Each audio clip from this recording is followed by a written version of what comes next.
1918-ci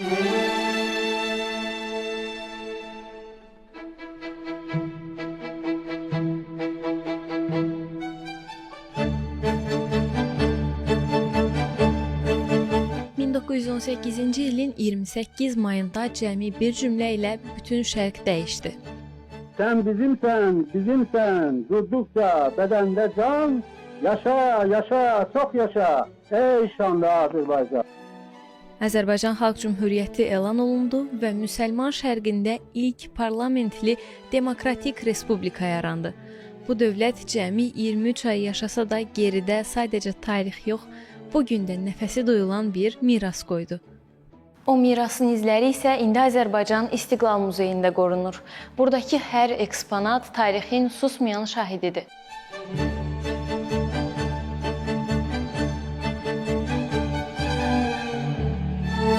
İstiqlal Muzeyi Azərbaycan Xalq Cümhuriyyətinin parlamentin yaranmasının birinci il dönümü münasibətilə parlamentin nəzdində 1919-cu ilin 7 dekabrında fəaliyyətə başlamışdı və fəaliyyəti dövründə əsasən 4 aylıq bir müddətdə fəaliyyət göstərmişdi və bu dövr ərzində Azərbaycan tarixini, mədəniyyətini, incəsənətini əks etdirən maddi mədəniyyət nümunələri toplanmışdır, əlyazmalar, Quran-Kərimin nadir nümunələri və s.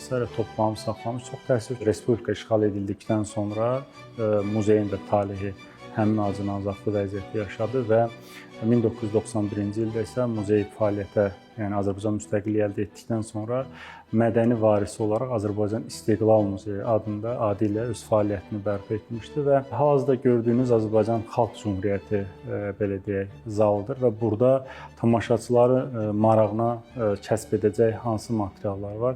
İstiqlal bəyannaməsinin nümunəsi burada, nüsxəsi burada nümayiş etdirilir və orada dövlətin hansı əsaslarla qurulması tamaşaçılara çatdırır. Eyni zamanda burada siz Azərbaycanlı Ədalət Tahirzadənin Azərbaycan İstiqlal Muzeyinin 2018-ci ildə Cümhuriyyətin 100 illiyi münasibətilə bağışladığı nadir fotoları siz burada görə bilərsiniz ki, bunlar tamaşaçılar üçün maraq kəsb edir və eyni zamanda Dilqə Məhməd və digər kolleksiyaçılarla mütəmadi əlaqələr saxlanılaraq onlarda kolleksiyalarında olan materialların elektron variantda əldə olunur və müxtəlif sərgilər təşkil edilir və yaxud da ki, ekspozisiyada müəyyən quruluşda dəyişikliklər edilməyi və fondda saxlanması məqsədilə Azərbaycan İstiqlal Muzeyinə toplanır.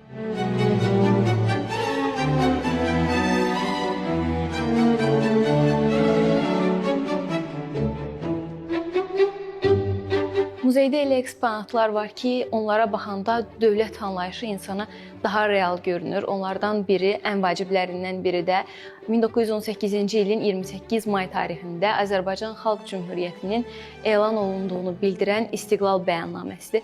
Hansı ki, bu bəyannamə bizə möhürlərin və simvolların fonunda dövlətçilik ənənələrimizi çox aydın şəkildə ötürə bilir.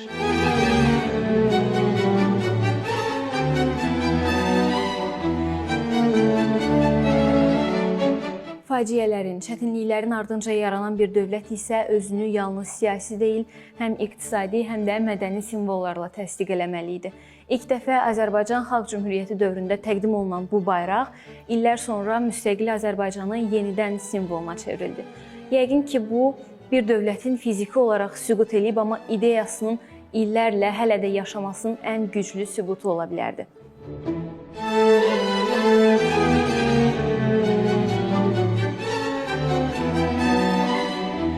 İstiqlal əvvəlcə insanların zehnində yaranmalıdır.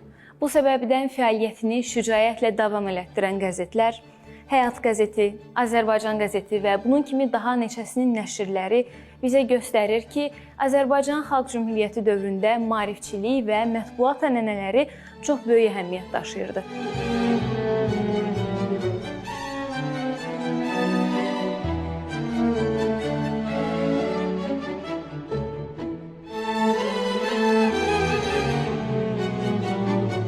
Tarixin təzadlı tərəfi də burasındadır ki, bəzən bir dövlətin ömrü qısa olur, amma onun izi əsrlərlə qalır.